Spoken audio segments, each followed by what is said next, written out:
ଭାରତୀୟ ଜାତୀୟ ଆନ୍ଦୋଳନରେ ଗାନ୍ଧିଜୀଙ୍କ ଆବିର୍ଭାବର ବହିରେ ଥିବା କେତେକ ପ୍ରଶ୍ନ ଉତ୍ତର ପାର୍ଟ 2। ଚାଲନ୍ତୁ ଆରମ୍ଭ କରିବା ଆଜିକାର ପ୍ରଶ୍ନ ଉତ୍ତର। ଆଜିକାର ପ୍ରଥମ ପ୍ରଶ୍ନ, ଦକ୍ଷିଣ ଆଫ୍ରିକାରେ ଭାରତୀୟମାନେ ଶ୍ଵେତାଙ୍ଗମାନଙ୍କ ଦ୍ୱାରା କିପରି ଅତ୍ୟାଚାରିତ ହେଉଥିଲେ? ଏହାର ଉତ୍ତର, ଦକ୍ଷିଣ ଆଫ୍ରିକାରେ ଭାରତୀୟମାନଙ୍କ ଉପରେ ଶ୍ଵେତାଙ୍ଗମାନେ ବିଭିନ୍ନ ଅତ୍ୟାଚାର କରୁଥିଲେ। ତାହା ନିମ୍ନରେ ଦିଆଗଲା। ଭୋଟ ଅଧିକାରରୁ ବଞ୍ଚିତ। ଭାରତୀୟମାନଙ୍କୁ ଭୋଟ ଦେବା ଅଧିକାରରୁ ବଞ୍ଚିତ କରାଯାଉଥିଲା। କଳା ଆଇନ, ପଞ୍ଜୀକରଣ ପ୍ରମାଣପତ୍ର। 1906 ମସିହାରେ ପ୍ରଣୀତ ଏକ ଆଇନ ଅନୁଯାୟୀ ପ୍ରତ୍ୟେକ ଭାରତୀୟଙ୍କୁ ସେମାନଙ୍କର ଆଙ୍ଗୁଠି ଛାପ ଥିବା ଏକ ପଞ୍ଜୀକରଣ ପ୍ରମାଣପତ୍ର ସବୁ ସମୟରେ ନିଜ ପାଖରେ ରଖିବାକୁ ପଡୁଥିଲା। ଯାତାୟାତ ଉପରେ କଟକଣା। ଭାରତୀୟମାନେ ରେଳଗାଡ଼ିର ପ୍ରଥମ ଓ ଦ୍ୱିତୀୟ ଶ୍ରେଣୀ କୋଠରୀରେ ଯାତ୍ରା କରିପାରୁନଥିଲେ। ଏଥିସହ ରାତି 9ଟା ପରେ ସେମାନଙ୍କ ବିନା ଅନୁମତିରେ ବାହାରକୁ ଯିବା ମନା ଥିଲା। ପାଦଚଲା ରାସ୍ତାରେ ଚାଲିବା ନିଷେଧ। ଗୋରାମାନଙ୍କ ପାଇଁ ଉଦ୍ଦିଷ୍ଟ ପାଦଚଲା ରାସ୍ତା ବ୍ୟବହାର କରିବାକୁ ଭାରତୀୟମାନଙ୍କୁ ଅନୁମତି ନଥିଲା। ମୁଣ୍ଡପିଛା କର। ଦକ୍ଷିଣ ଆଫ୍ରିକାରେ ଚୁକ୍ତିବଦ୍ଧ ଶ୍ରମିକ ଭାବେ କାମ ଶେଷ କରିବାକୁ ଚାହୁଁଥିବା ଭାରତୀୟମାନଙ୍କ ଉପରେ ଅନ୍ୟାୟ ଭାବରେ କର ଲଦି ଦିଆଯାଉଥିଲା। ଅସ୍ୱାସ୍ଥ୍ୟକର ବସବାସ। ସେମାନଙ୍କୁ ସହରର ଏକ ନିର୍ଦ୍ଦିଷ୍ଟ ଅସ୍ୱାସ୍ଥ୍ୟକର ଅଞ୍ଚଳରେ ରହିବାକୁ ବାଧ୍ୟ କରାଯାଉଥିଲା। ବିବାହ ପ୍ରଥା ଅସିଦ୍ଧ। ଖ୍ରୀଷ୍ଟୀୟ ରୀତିରେ ସମ୍ପାଦିତ ହୋଇନଥିବା ଏବଂ ପଞ୍ଜୀକରଣ ହୋଇନଥିବା ଭାରତୀୟମାନଙ୍କର ବିବାହକୁ ଅସିଦ୍ଧ ଘୋଷଣା କରାଯାଉଥିଲା। ପରବର୍ତ୍ତୀ ପ୍ରଶ୍ନ, ଚମ୍ପାରଣ ଆନ୍ଦୋଳନରେ ମହାତ୍ମା ଗାନ୍ଧୀଙ୍କର ଭୂମିକା ସମ୍ପର୍କରେ ଆଲୋଚନା କର। ଏହାର ଉତ୍ତର, ଚମ୍ପାରଣ ଆନ୍ଦୋଳନ 1917 ଭାରତୀୟ ସ୍ୱାଧୀନତା ସଂଗ୍ରାମ ଇତିହାସରେ ଏକ ଯୁଗାନ୍ତକାରୀ ଘଟଣା। ଏହା ଥିଲା ମହାତ୍ମା ଗାନ୍ଧୀଙ୍କ ଦ୍ୱାରା ଭାରତରେ ପରିଚାଳିତ ପ୍ରଥମ ଅହିଂସା ସତ୍ୟାଗ୍ରହ। ଏଥିରେ ଗାନ୍ଧିଜୀଙ୍କ ଭୂମିକା ଅତ୍ୟନ୍ତ ଗୁରୁତ୍ୱପୂର୍ଣ୍ଣ ଥିଲା, ଯାହାକୁ ନିମ୍ନରେ ଦିଆଗଲା। ଆନ୍ଦୋଳନର ପୃଷ୍ଠଭୂମି। ବିହାର ଚମ୍ପାରଣ ଜିଲ୍ଲାରେ ଚାଷୀମାନଙ୍କୁ ସେମାନଙ୍କ ଜମିର 20 ଭାଗରୁ 3 ଭାଗ ଅଞ୍ଚଳରେ ନୀଳ ଚାଷ କରିବାକୁ ଇଂରେଜ ବୃକ୍ଷରୋପଣକାରୀମାନେ ବାଧ୍ୟ କରୁଥିଲେ। ଏହାକୁ 3 କାଠିଆ ବ୍ୟବସ୍ଥା କୁହାଯାଉଥିଲା। ଗାନ୍ଧିଜୀଙ୍କ ଆଗମନ। ସ୍ଥାନୀୟ ବାସିନ୍ଦା ରାଜକୁମାର ଶୁକ୍ଳଙ୍କ ନିମନ୍ତ୍ରଣ କ୍ରମେ ଗାନ୍ଧିଜୀ ଚାଷୀଙ୍କ ସମସ୍ୟା ଅନୁଧ୍ୟାନ କରିବା ପାଇଁ 1917 ଏପ୍ରିଲରେ ମୋତିହାରୀରେ ପହଞ୍ଚିଲେ। ଅହିଂସାତ୍ମକ ପ୍ରତିରୋଧ। ଜିଲ୍ଲା ମାଜିଷ୍ଟ୍ରେଟ ଗାନ୍ଧିଜୀଙ୍କୁ ତୁରନ୍ତ ଚମ୍ପାରଣ ଛାଡ଼ିବାକୁ ଆଦେଶ ଦେଲେ। ମାତ୍ର ଗାନ୍ଧିଜୀ ସେହି ଆଦେଶକୁ ଅବଜ୍ଞା କରି ଯେକୌଣସି ଦଣ୍ଡ ଗ୍ରହଣ କରିବାକୁ ପ୍ରସ୍ତୁତ ବୋଲି ଜଣାଇଲେ। ଏହା ଥିଲା ଭାରତ ମାଟିରେ ତାଙ୍କର ପ୍ରଥମ ଅହିଂସାତ୍ମକ ଆଇନ ଅମାନ୍ୟ ଆନ୍ଦୋଳନ। ଗାନ୍ଧିଜୀଙ୍କ ସମେତ ରାଜେନ୍ଦ୍ର ପ୍ରସାଦ, ମୁଜାହର ଉଲ ହକ, ମହାଦେବ ଦେଶାଇ, ନରହରି ପାରିକ, ଜେ.ବି. କୃପାଳିନୀଙ୍କ ତୁରନ୍ତ ଜିଲ୍ଲା ଛାଡ଼ି ଚାଲିଯିବାକୁ ନିର୍ଦ୍ଦେଶ ଦେଇଥିଲେ। କିନ୍ତୁ ଗାନ୍ଧିଜୀ ଏହି ନିର୍ଦ୍ଦେଶକୁ ପ୍ରତ୍ୟାଖ୍ୟାନ କରି ଅହିଂସା ଉପାୟରେ ଅନ୍ୟାୟମୂଳକ ଆଇନକୁ ଅମାନ୍ୟ କରିବା ସେତେବେଳେ ଭାରତର ଏକ ନୂତନ ପ୍ରକାର ଆନ୍ଦୋଳନ ପଦ୍ଧତି ଭାବେ ଉଭା ହୋଇଥିଲା। ଆନ୍ଦୋଳନର ସଫଳତା।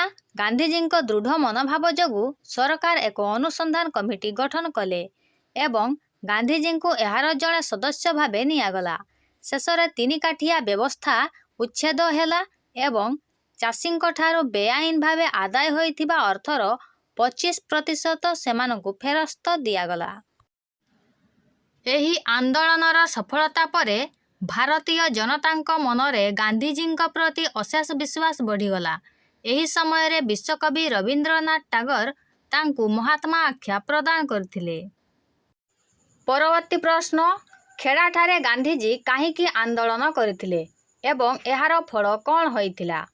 ଏହାର ଉତ୍ତର, ଗୁଜରାଟର ଖେଡ଼ା ଜିଲ୍ଲାରେ 1918 ମସିହାରେ ସଂଗଠିତ ଆନ୍ଦୋଳନ ଗାନ୍ଧିଜୀଙ୍କ ଦ୍ୱାରା ପରିଚାଳିତ ଅନ୍ୟତମ ପ୍ରାରମ୍ଭିକ ଓ ସଫଳ ସତ୍ୟାଗ୍ରହ ଥିଲା। ଏହି ଆନ୍ଦୋଳନର କାରଣ ଏବଂ ଫଳାଫଳ ନିମ୍ନରେ ଆଲୋଚନା କରାଗଲା। ଫସଲ ହାନି। 1918 ମସିହାରେ ଗୁଜରାଟର ଖେଡ଼ା ଜିଲ୍ଲାରେ ଦୁର୍ଭିକ୍ଷ ବା ମରୁଡ଼ି ଯୋଗୁଁ ସମ୍ପୂର୍ଣ୍ଣ ଫସଲ ନଷ୍ଟ ହୋଇଯାଇଥିଲା। ନିୟମ ଅନୁସାରେ ଯଦି ସ୍ୱାଭାବିକ ଉତ୍ପାଦନର 1/4ରୁ କମ୍ ଫସଲ ହୁଏ, ତେବେ ଚାଷୀଙ୍କର ସେହି ବର୍ଷର ରାଜସ୍ୱ ଖଜଣା ସମ୍ପୂର୍ଣ୍ଣ ଛାଡ଼ କରାଯିବା କଥା। କିନ୍ତୁ ଇଂରେଜ ସରକାର ଏହି ନିୟମକୁ ନ ମାନି ଚାଷୀମାନଙ୍କୁ ସମ୍ପୂର୍ଣ୍ଣ ଖଜଣା ଦେବା ପାଇଁ ବାଧ୍ୟ କରିଥିଲେ। ତେଣୁ ଏହି ଅନ୍ୟାୟ ବିରୋଧରେ ଗାନ୍ଧିଜୀ ଚାଷୀମାନଙ୍କୁ ସଂଗଠିତ କରି ଆନ୍ଦୋଳନ କରିଥିଲେ। ଆନ୍ଦୋଳନର ଫଳାଫଳ ଗାନ୍ଧିଜୀଙ୍କ ସତ୍ୟାଗ୍ରହ ଆଗରେ ବାଧ୍ୟ ହୋଇ ଇଂରେଜ ସରକାର ଏକ ଗୁପ୍ତ ନିର୍ଦ୍ଦେଶନାମା ଜାରି କଲେ। ଏହି ନିର୍ଦ୍ଦେଶ ଅନୁସାରେ କେବଳ ଯେଉଁ ଚାଷୀମାନେ ସମର୍ଥ ବା କର ଦେବାକୁ ସକ୍ଷମ ସେମାନଙ୍କଠାରୁ ହିଁ ଖଜଣା ଆଦାୟ କରାଗଲା ଏବଂ ଗରିବ ଚାଷୀମାନଙ୍କର ଖଜଣା ଛାଡ଼ କରି ଦିଆଗଲା। ଏହି ଆନ୍ଦୋଳନ ମାଧ୍ୟମରେ ହିଁ ଇନ୍ଦୁଲାଲ ଯାଜ୍ଞିକ ଏବଂ ବିଶିଷ୍ଟ ଆଇନଜୀବୀ ସର୍ଦ୍ଦାର ବଲ୍ଲଭଭାଇ ପଟେଲ ଗାନ୍ଧିଜୀଙ୍କର ପ୍ରଧାନ ଅନୁଗାମୀ ଭାବେ ଆତ୍ମପ୍ରକାଶ କରିଥିଲେ। ପରବର୍ତ୍ତୀ ପ୍ରଶ୍ନ ଅହମ୍ମଦାବାଦ ଲୁଗା କାରଖାନା ଆନ୍ଦୋଳନରେ ମହାତ୍ମା ଗାନ୍ଧୀଙ୍କ ଭୂମିକା କ'ଣ ଥିଲା? ଏହାର ଉତ୍ତର ଅହମ୍ମଦାବାଦ ଲୁଗାକଳ ଆନ୍ଦୋଳନ 1918ରେ ମହାତ୍ମା ଗାନ୍ଧୀଙ୍କ ଭୂମିକା ଅତ୍ୟନ୍ତ ଗୁରୁତ୍ୱପୂର୍ଣ୍ଣ ଥିଲା। ବିବାଦର କାରଣ ଅହମ୍ମଦାବାଦର ଲୁଗାକଳ ମାଲିକମାନେ ଶ୍ରମିକମାନଙ୍କୁ ଦେଉଥିବା ପ୍ଲେଗ ବୋନସ ପ୍ରତ୍ୟାହାର କରିନେବାକୁ ମାଲିକ ଓ ଶ୍ରମିକଙ୍କ ମଧ୍ୟରେ କଳି ଆରମ୍ଭ ହୋଇଥିଲା। କାରଖାନା ମାଲିକମାନେ ମାତ୍ର 20% ମଜୁରୀ ବଢ଼ାଇବାକୁ ଜିଦ୍ ଧରିବାରୁ ଗାନ୍ଧିଜୀ ଶ୍ରମିକମାନଙ୍କୁ ଶାନ୍ତିପୂର୍ଣ୍ଣ ଓ ଅହିଂସା ଉପାୟରେ ଧର୍ମଘଟ କରିବାକୁ ପ୍ରବର୍ତ୍ତାଇଥିଲେ ଏବଂ ଏହାର ନେତୃତ୍ୱ ନେଇଥିଲେ। ଗାନ୍ଧିଜୀଙ୍କ ହସ୍ତକ୍ଷେପ ଶ୍ରମିକମାନଙ୍କ ଅନୁରୋଧ କ୍ରମେ ଗାନ୍ଧିଜୀ ଏହି ବିବାଦରେ ହସ୍ତକ୍ଷେପ କଲେ। ସେ ମାଲିକମାନଙ୍କୁ ଶ୍ରମିକଙ୍କ ମଜୁରୀ 35% ବୃଦ୍ଧି କରିବାକୁ ଦାବି କରିଥିଲେ। ଅହିଂସା ଓ ଅନଶନ ମାଲିକମାନେ ଗାନ୍ଧିଜୀଙ୍କ ଦାବି ଗ୍ରହଣ ନ କରିବାରୁ ସେ ଶ୍ରମିକମାନଙ୍କୁ ଅହିଂସା ଉପାୟରେ ଧର୍ମଘଟ କରିବାକୁ କହିଲେ। ଶ୍ରମିକମାନଙ୍କ ମନୋବଳ ବଢ଼ାଇବା ପାଇଁ ଗାନ୍ଧିଜୀ ନିଜେ ଅନଶନ ଆରମ୍ଭ କରିଥିଲେ। ଭାରତରେ ଗାନ୍ଧିଜୀଙ୍କର ଏହା ଥିଲା ପ୍ରଥମ ଅନଶନ। ଆନ୍ଦୋଳନର ଫଳାଫଳ ଗାନ୍ଧିଜୀଙ୍କ ଅନଶନ ଆଗରେ ମାଲିକମାନେ ବାଧ୍ୟ ହୋଇ ନିଜର ଜିଦ୍ ଛାଡ଼ିଥିଲେ ଏବଂ ବିବାଦର ସମାଧାନ ପାଇଁ ଏକ ଟ୍ରିବ୍ୟୁନାଲ ଗଠନ କରିଥିଲେ।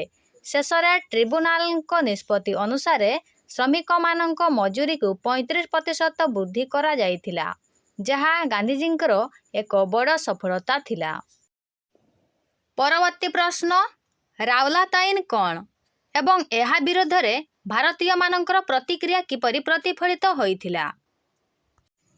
ରାଓଲାତ ଆଇନ ଭାରତରେ ବିଦ୍ରୋହୀ ଓ ବିପ୍ଳବାତ୍ମକ କାର୍ଯ୍ୟକଳାପକୁ ଦମନ କରିବା ପାଇଁ ବ୍ରିଟିଶ ସରକାର ବିଚାରପତି ସିଡନୀ ରାଓଲାତଙ୍କ ଅଧ୍ୟକ୍ଷତାରେ ଏକ କମିଟି ଗଠନ କରିଥିଲେ।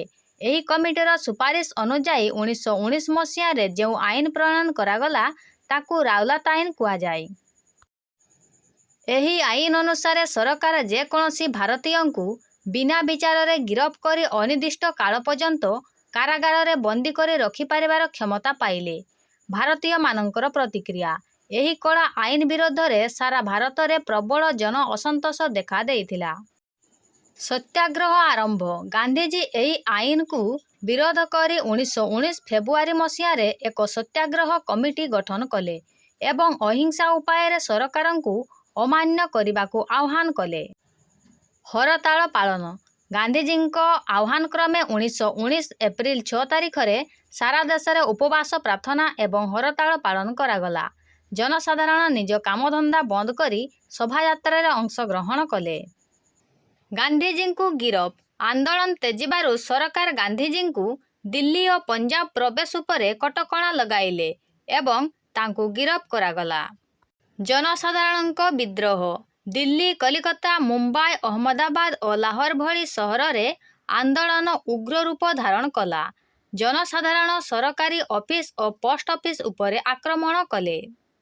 ଜାଲିଆନାୱାଲାବାଗ ହତ୍ୟାକାଣ୍ଡ ଏହି ଆଇନ ବିରୋଧରେ ପ୍ରତିବାଦ କରିବା ପାଇଁ ଅମୃତସର ଜାଲିଆନାୱାଲାବାଗଠାରେ ଏକାଠି ହୋଇଥିବା ଶାନ୍ତିପ୍ରିୟ ଜନତାଙ୍କ ଉପରେ ଜେନେରାଲ ଡାୟାର ଗୁଳି ଚାଳନା କଲେ, ଯାହା ଇତିହାସର ଏକ କଳଙ୍କିତ ଅଧ୍ୟାୟ ହୋଇ ରହିଲା। ହିଂସାକାଣ୍ଡ ବୃଦ୍ଧି ପାଇବାରୁ ଗାନ୍ଧିଜୀ 1919 ଏପ୍ରିଲ 18ରେ ଏହି ଆନ୍ଦୋଳନ ସ୍ଥଗିତ ରଖିଲେ। ପରବର୍ତ୍ତୀ ପ୍ରଶ୍ନ ଗାନ୍ଧିଜୀ ଦକ୍ଷିଣ ଆଫ୍ରିକାର କେଉଁ ସ୍ଥାନକୁ ଯାଇଥିଲେ ଓ କ'ଣ ପାଇଁ ଯାଇଥିଲେ? ଏହାର ଉତ୍ତର ଗାନ୍ଧିଜୀ ଦକ୍ଷିଣ ଆଫ୍ରିକାର ନାଟାଲକୁ ଯାଇଥିଲେ ଓ ଜଣେ ଭାରତୀୟ ମୁସଲମାନ ବ୍ୟବସାୟୀ ଦାଦା ଅବଦୁଲ୍ଲାଙ୍କ ଏକ ମକଦ୍ଦମା ଲଢ଼ିବା ପାଇଁ ସେ ଜଣେ ଆଇନଜୀବୀ ଭାବରେ ସେଠାକୁ ଯାଇଥିଲେ। ପରବର୍ତ୍ତୀ ପ୍ରଶ୍ନ, ଗାନ୍ଧିଜୀ ଦକ୍ଷିଣ ଆଫ୍ରିକାରେ ଭାରତୀୟମାନଙ୍କୁ ଇଂରେଜମାନଙ୍କ ଅତ୍ୟାଚାର ବିରୁଦ୍ଧରେ ସଚେତନ କରିବା ପାଇଁ କ'ଣ କରିଥିଲେ?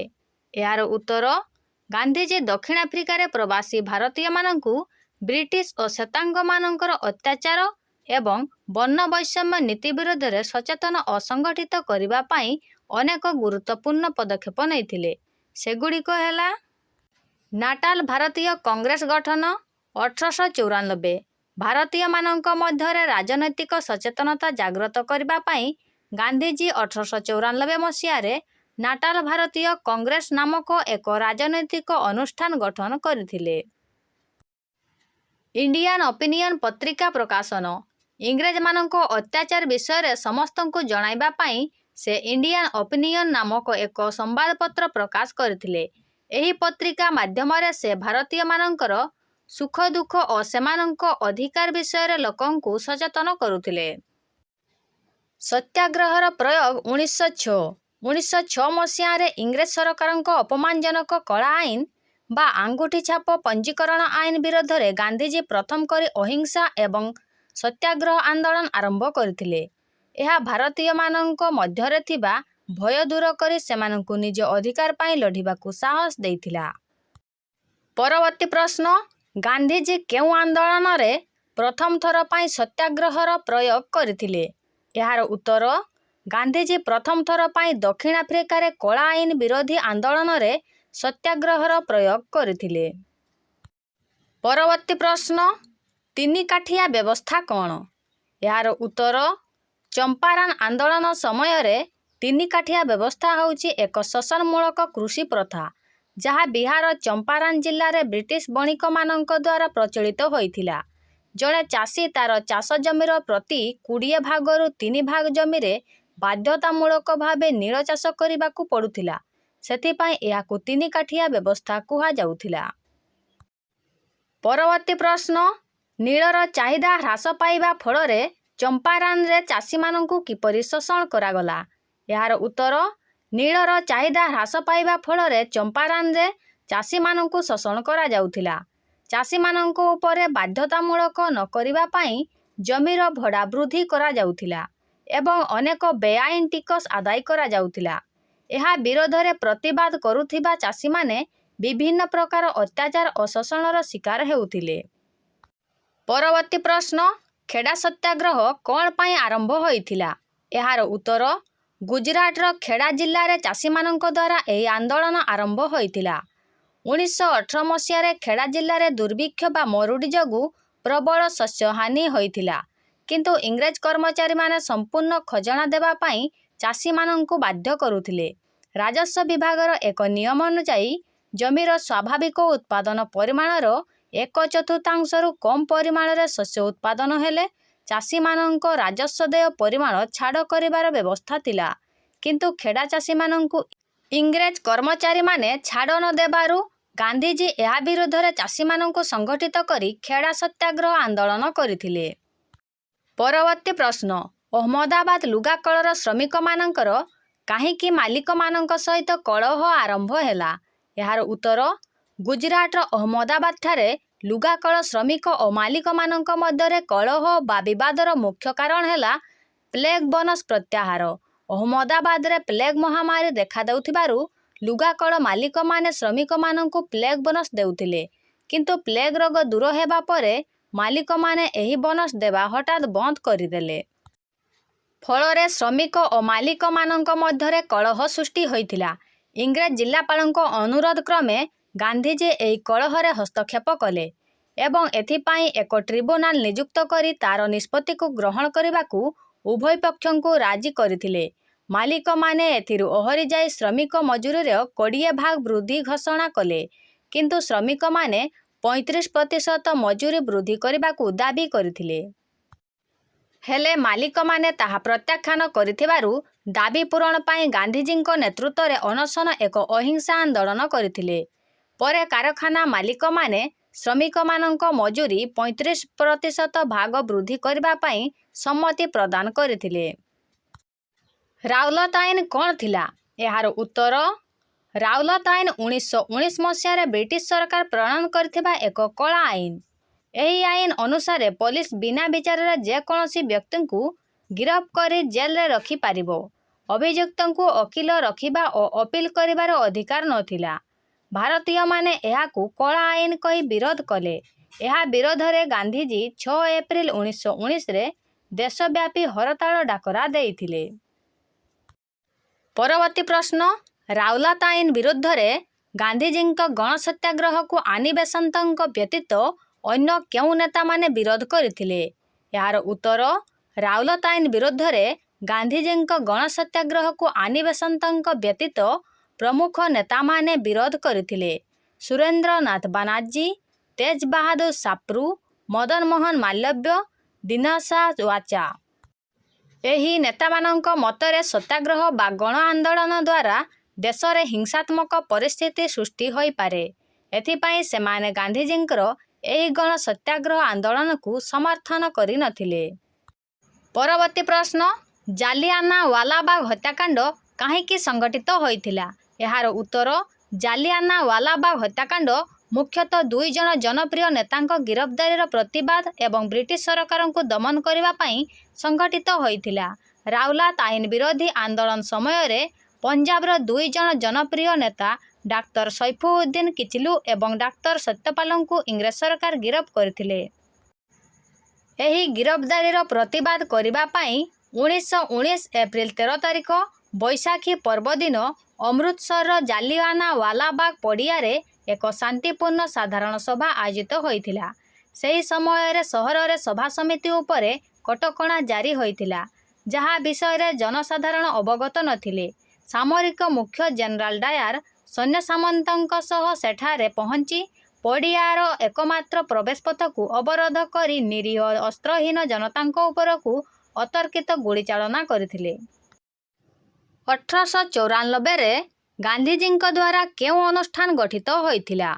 ଏହାର ଉତ୍ତର, 1894 ମସିହାରେ ଗାନ୍ଧିଜୀଙ୍କ ଦ୍ୱାରା ନାଟାଲ ଭାରତୀୟ କଂଗ୍ରେସ ଗଠିତ ହୋଇଥିଲା।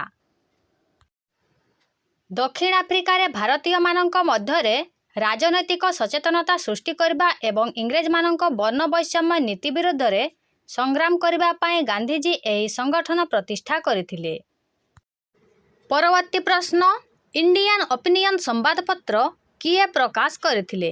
ଏହାର ଉତ୍ତର, ଇଣ୍ଡିଆନ ଓପିନିଅନ ସମ୍ବାଦପତ୍ର ମହାତ୍ମା ଗାନ୍ଧୀ ବା ମୋହନଦାସ କରମଚାନ୍ଦ ଗାନ୍ଧୀ ପ୍ରକାଶ କରିଥିଲେ। ଦକ୍ଷିଣ ଆଫ୍ରିକାରେ ରହୁଥିବା ଭାରତୀୟମାନଙ୍କ ଦୁର୍ଦ୍ଦଶା, ସେମାନଙ୍କ ଉପରେ ହେଉଥିବା ଅତ୍ୟାଚାର ଏବଂ ସେମାନଙ୍କ ଅଧିକାର ବିଷୟରେ ସମସ୍ତଙ୍କୁ ସଚେତନ କରିବା ପାଇଁ ଗାନ୍ଧିଜୀ 1903 ମସିହାରେ ଏହି ପତ୍ରିକା ପ୍ରକାଶ ଆରମ୍ଭ କରିଥିଲେ।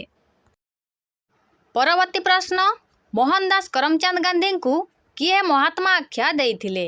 ଏହାର ଉତ୍ତର, ମୋହନଦାସ କରମଚାନ୍ଦ ଗାନ୍ଧୀଙ୍କୁ ରବୀନ୍ଦ୍ରନାଥ ଠାକୁର ବା ରବୀନ୍ଦ୍ରନାଥ ଟାଗୋର ମହାତ୍ମା ଆଖ୍ୟା ଦେଇଥିଲେ। 1917 ମସିହାରେ ଚମ୍ପାରାନ ସତ୍ୟାଗ୍ରହର ସଫଳତା ପରେ ଗାନ୍ଧିଜୀଙ୍କ ମହାନତାକୁ ସମ୍ମାନ ଜଣାଇ ସେ ଏହି ଉପାଧି ପ୍ରଦାନ କରିଥିଲେ। କାହାର ନିମନ୍ତ୍ରଣ କ୍ରମେ ଗାନ୍ଧିଜୀ ଚମ୍ପାରାନ ଯାଇଥିଲେ? ଏହାର ଉତ୍ତର, ରାଜକୁମାର ଶୁକ୍ଳଙ୍କ ନିମନ୍ତ୍ରଣ କ୍ରମେ ଗାନ୍ଧିଜୀ ଚମ୍ପାରାନ ଯାଇଥିଲେ। ଚମ୍ପାରାନ ଚାଷୀମାନଙ୍କ ଉପରେ ବେଆଇନ ଭାବେ ହେଉଥିବା ଇଂରେଜ ନୀଳ ଚାଷୀମାନଙ୍କ ଅତ୍ୟାଚାରର ଅନୁସନ୍ଧାନ କରିବା ପାଇଁ ସେ ଗାନ୍ଧିଜୀଙ୍କୁ ଅନୁରୋଧ କରିଥିଲେ। ପରବର୍ତ୍ତୀ ପ୍ରଶ୍ନ, ଖେଡ଼ା ଆନ୍ଦୋଳନରେ କିଏ ମହାତ୍ମା ଗାନ୍ଧୀଙ୍କ ମୁଖ୍ୟ ସହଯୋଗୀ ଥିଲେ? ଏହାର ଉତ୍ତର, ଖେଡ଼ା ଆନ୍ଦୋଳନରେ ଇନ୍ଦୁଲାଲ ଜାଙ୍ଗିକ ମହାତ୍ମା ଗାନ୍ଧୀଙ୍କ ମୁଖ୍ୟ ସହଯୋଗୀ ଥିଲେ। ଏହି ଆନ୍ଦୋଳନ ସମୟରେ ଯୁବ ବାରିଷ୍ଟର ସର୍ଦ୍ଦାର ବଲ୍ଲଭ ଭାଇ ପଟେଲ ମଧ୍ୟ ଗାନ୍ଧିଜୀଙ୍କ ଜଣେ ପ୍ରଧାନ ଅନୁଗାମୀ ଥିଲେ। ପ୍ଲେଗ ବୋନସ କ'ଣ? ଏହାର ଉତ୍ତର, ପ୍ଲେଗ ବୋନସ ହେଉଛି ଅହମ୍ମଦାବାଦର ଲୁଗାକଳ ମାଲିକମାନଙ୍କ ଦ୍ୱାରା ଶ୍ରମିକମାନଙ୍କୁ ଦିଆଯାଉଥିବା ଏକ ସ୍ୱତନ୍ତ୍ର ଭତ୍ତା। 1917 ମସିହାରେ ଅହମ୍ମଦାବାଦରେ ପ୍ଲେଗ ମହାମାରୀ ଦେଖାଦେଇଥିଲା। ଶ୍ରମିକମାନଙ୍କୁ କାମକୁ ଆକର୍ଷିତ କରିବା ଏବଂ ସେମାନଙ୍କ ଆର୍ଥିକ ସାହାଯ୍ୟ ପାଇଁ କଳ ମାଲିକମାନେ ଏହି ବୋନସ ଦେଉଥିଲେ। ମହାମାରୀ ଶେଷ ହେବା ପରେ କଳ ମାଲିକମାନେ ଏହି ବୋନସ ବନ୍ଦ କରିବାକୁ ଚାହିଁଲେ, କିନ୍ତୁ ଶ୍ରମିକମାନେ ଦୁର୍ଭିକ୍ଷ ଓ ମହଙ୍ଗା ଭତ୍ତା ଯୋଗୁଁ ଏହାକୁ ଚାଲୁ ରଖିବାକୁ ଦାବି କଲେ। ଏହି ବିବାଦ ପାଇଁ ଗାନ୍ଧିଜୀ 1918 ମସିହାରେ ଆନ୍ଦୋଳନ କରିଥିଲେ ଏବଂ ଶ୍ରମିକମାନଙ୍କ ପାଇଁ 35% ମଜୁରୀ ବୃଦ୍ଧି କରାଇଥିଲେ। ପରବର୍ତ୍ତୀ ପ୍ରଶ୍ନ, ଜାଲିଆନାୱାଲାବାଗ ହତ୍ୟାକାଣ୍ଡ କେବେ ସଂଘଟିତ ହୋଇଥିଲା? ଏହାର ଉତ୍ତର, ଜାଲିଆନାୱାଲାବାଗ ହତ୍ୟାକାଣ୍ଡ 1919 ମସିହା ଏପ୍ରିଲ 13 ତାରିଖରେ ସଂଘଟିତ ହୋଇଥିଲା। ପରବର୍ତ୍ତୀ ପ୍ରଶ୍ନ, ଜେନେରାଲ ଡାୟାର କିଏ ଥିଲେ? ଏହାର ଉତ୍ତର, ଜେନେରାଲ ଡାୟାର ଅମୃତସରର ଜାଲିଆନାୱାଲାବାଗ ହତ୍ୟାକାଣ୍ଡ ପାଇଁ ଦାୟୀ ଇଂରେଜ ସାମରିକ ଅଧିକାରୀ ଥିଲେ। ସେ ଜଣେ ବ୍ରିଟିଶ ଆର୍ମି ଅଫିସର ଥିଲେ, ଯିଏ ସେହି ସମୟର ଅମୃତସରର ସାମରିକ କମାଣ୍ଡର ଦାୟିତ୍ୱରେ ଥିଲେ। 1919 ମସିହା ଏପ୍ରିଲ 13 ତାରିଖରେ ଜାଲିଆନାୱାଲାବାଗ ପଡ଼ିଆରେ ଏକତ୍ରିତ ହୋଇଥିବା ନିରୀହ ଅସ୍ତ୍ରହୀନ ଜନତାଙ୍କ ଉପରକୁ ସେ ବିନା କୌଣସି ସର୍ତ୍ତ ସୂଚନାରେ ଗୁଳି ଚଳାଇବାକୁ ନିଜ ସୈନ୍ୟମାନଙ୍କୁ ଆଦେଶ ଦେଇଥିଲେ। ତାଙ୍କର ଏହି ନିଷ୍ଠୁର ନିର୍ଦ୍ଦେଶ ଯୋଗୁଁ ଶତାଧିକ ନିରୀହ ଲୋକ ପ୍ରାଣ ହରାଇଥିଲେ ଏବଂ ହଜାର ହଜାର ଲୋକ ଆହତ ହୋଇଥିଲେ। ପରବର୍ତ୍ତୀ ପ୍ରଶ୍ନ, କୌଣସି ପ୍ରକାରରେ ଭାରତୀୟମାନେ ସରକାରଙ୍କର ପୈଶାଚିକ ବୃତ୍ତିକୁ ଗ୍ରହଣ କରିବା ପାପ? ଏହା କିଏ କହିଥିଲେ? ଏହାର ଉତ୍ତର, କୌଣସି ପ୍ରକାରରେ ଭାରତୀୟମାନେ ସରକାରଙ୍କର ପୈଶାଚିକ ବୃତ୍ତିକୁ ଗ୍ରହଣ କରିବା ପାପ। ଏହି ପ୍ରସିଦ୍ଧ ଉକ୍ତିଟି ମହାତ୍ମା ଗାନ୍ଧୀ କହିଥିଲେ। ଜାଲିଆନାୱାଲାବାଗ ହତ୍ୟାକାଣ୍ଡ ଏବଂ ଇଂରେଜ ସରକାରଙ୍କ ଅମାନୁଷିକ ଅତ୍ୟାଚାରର ପ୍ରତିବାଦ କରି ସେ ଦେଶବାସୀଙ୍କୁ ଏହି ବାର୍ତ୍ତା ଦେଇଥିଲେ। ଏହାପରେ ହିଁ ସେ ବ୍ରିଟିଶ ଶାସନ ବିରୋଧରେ ଅସହଯୋଗ ଆନ୍ଦୋଳନ ଆରମ୍ଭ କରିବା ପାଇଁ ନିଷ୍ପତ୍ତି ନେଇଥିଲେ। ପରବର୍ତ୍ତୀ ପ୍ରଶ୍ନ, ଜାଲିଆନାୱାଲାବାଗ ହତ୍ୟାକାଣ୍ଡ ପରେ ଗାନ୍ଧିଜୀ କେଉଁ ଉପାଧି ତ୍ୟାଗ କରିଥିଲେ? ଏହାର ଉତ୍ତର, ଜାଲିଆନାୱାଲାବାଗ ହତ୍ୟାକାଣ୍ଡ ପରେ ଗାନ୍ଧିଜୀ ଇଂରେଜ ସରକାରଙ୍କ ଦ୍ୱାରା ପ୍ରଦତ୍ତ କାଇଜର-ଇ-ହିନ୍ଦ ଉପାଧି ତ୍ୟାଗ କରିଥିଲେ। 4 ନମ୍ବର କ, ପ୍ରତ୍ୟେକ ଭାରତୀୟ ନିଜର ଅଙ୍ଗୁଳି ଛାପ ଥିବା ପଞ୍ଜୀକରଣ ପ୍ରମାଣପତ୍ରକୁ ସବୁ ସମୟରେ ବହନ କରିବା ସଂକ୍ରାନ୍ତରେ ଦକ୍ଷିଣ ଆଫ୍ରିକା ସରକାର କେବେ ଆଇନ ପ୍ରଣୟନ କରିଥିଲେ? 1894 ମସିହାରେ, 1906 ମସିହାରେ, 1908 ମସିହାରେ, 1913 ମସିହାରେ? ଏହାର ସଠିକ ଉତ୍ତର ହେଉଛି 1906 ମସିହାରେ। ପରବର୍ତ୍ତୀ ପ୍ରଶ୍ନ, ଚାଷୀମାନଙ୍କ ସମସ୍ୟାର ଅନୁଧ୍ୟାନ ପାଇଁ 1917 ଏପ୍ରିଲରେ ଗାନ୍ଧିଜୀ କେଉଁଠାରେ ପହଞ୍ଚିଥିଲେ? ଖେଡ଼ା, ମୋତିହାରୀ, ଅହମ୍ମଦାବାଦ, ଅମୃତସର? ଏହାର ସଠିକ ଉତ୍ତର ହେଉଛି ମୋତିହାରୀ। ମୋତିହାରୀ ହେଉଛି ଚମ୍ପାରନ ଜିଲ୍ଲାର ସଦର ମହକୁମା, ଯେଉଁଠାରୁ ଗାନ୍ଧିଜୀ ଚମ୍ପାରନ ସତ୍ୟାଗ୍ରହର ଶୁଭାରମ୍ଭ କରିଥିଲେ। ପରବର୍ତ୍ତୀ ପ୍ରଶ୍ନ, ଖେଡ଼ା ଆନ୍ଦୋଳନର ସଫଳତାରେ ପ୍ରଭାବିତ କିଏ ଗାନ୍ଧିଜୀଙ୍କର ଜଣେ ପ୍ରଧାନ ଅନୁଗାମୀ ହୋଇଥିଲେ? ରାଜକୁମାର ଶୁକ୍ଳ, ରାଜେନ୍ଦ୍ର ପ୍ରସାଦ, ବଲ୍ଲଭଭାଇ ପଟେଲ, ଇନ୍ଦୁଲାଲ ଜାଙ୍ଗିର? ଏହାର ସଠିକ ଉତ୍ତର ହେଉଛି ବଲ୍ଲଭଭାଇ ପଟେଲ। ରାଓଲାତ ଆଇନ କେବେ ଗୃହୀତ ହୋଇଥିଲା? 1919 ମାର୍ଚ୍ଚ 18, 1919 ଏପ୍ରିଲ 6, 1919 ଏପ୍ରିଲ 10, 1919 ଏପ୍ରିଲ 13? ଏହାର ସଠିକ ଉତ୍ତର ହେଉଛି 1919 ମାର୍ଚ୍ଚ 18। ପରବର୍ତ୍ତୀ ପ୍ରଶ୍ନ, ଜାଲିଆନାୱାଲାବାଗ କେଉଁଠାରେ ଅବସ୍ଥିତ? ମୁମ୍ବାଇ, ଅହମ୍ମଦାବାଦ, ଅମୃତସର, ଲାହୋର? ଏହାର ସଠିକ ଉତ୍ତର ହେଉଛି ଅମୃତସର। ଆମ ଚ୍ୟାନେଲରେ ନୂଆ ଥିଲେ ଆମ ଚ୍ୟାନେଲକୁ ଲାଇକ୍, ସେୟାର, କମେଣ୍ଟ ଏବଂ ସବସ୍କ୍ରାଇବ୍ କରିବାକୁ ଜମାରୁ ଭୁଲିବେନି।